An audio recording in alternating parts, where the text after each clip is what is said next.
Back inside Camp Randall, signing day live continues, going on the 38th minute of this live show here on signing day. Happy to be joined now by running backs coach John Settle. Coach, thanks for taking a moment. You guys just learned not too long ago, just a few days ago, about Sam Brodner, the fact that he wanted to come here, became official this morning. Let's start with Sam. What do you like about him? I was around you when you were talking to him on the phone this morning.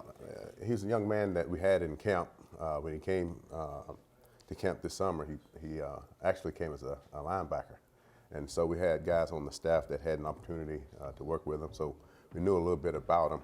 And then when the film came across our desk, it was impressive. And some of the things that he did had a good mixture of size and speed. I like that combination. I like the fact that he was fast enough to get the edge on some runs and showed the ability to catch the ball out of the backfield. He's big enough, strong enough to block. So he was a guy that kind of fits what we do and want to get to, in the future.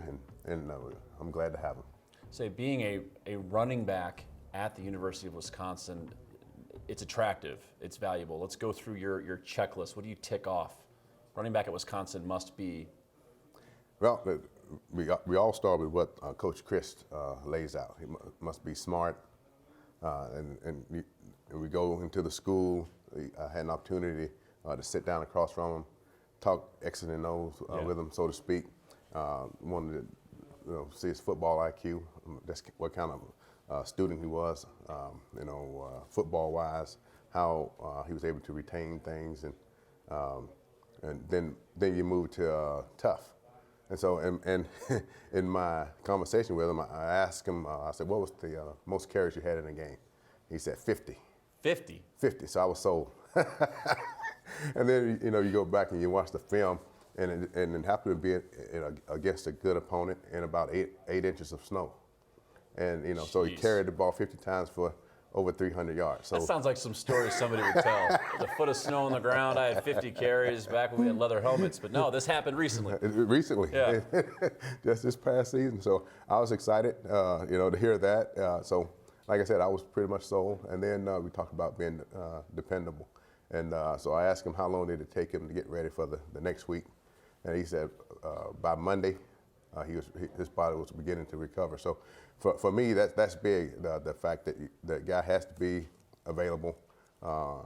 You want a guy that obviously shows all of the good things of good running backs.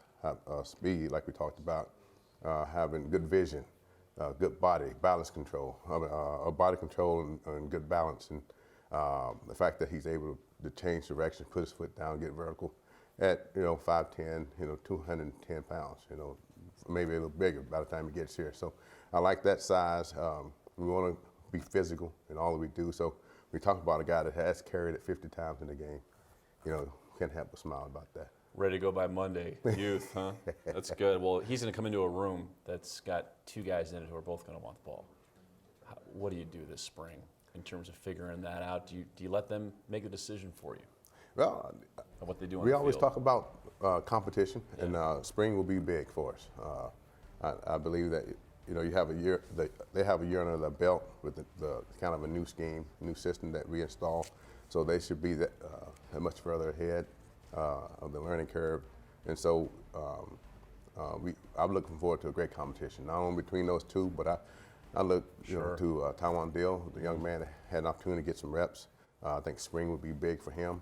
And then just the fact that we really don't know. We saw flashes during the season of Bradrick Shaw, the redshirt freshman. So looking forward to get him in the mix and see what he does. And so it's going to be a great time of competition just to see who can practice day in and day out. And as we get closer to the fall, hopefully things work themselves out. Yeah, certainly will be something that I'm sure anyone who comes out to cover practice, fans alike, will keep an eye on. Coach, thank you so much for your time. Coach John Settle joining us here inside signing day. Let's go back to Brandon Spiegel now.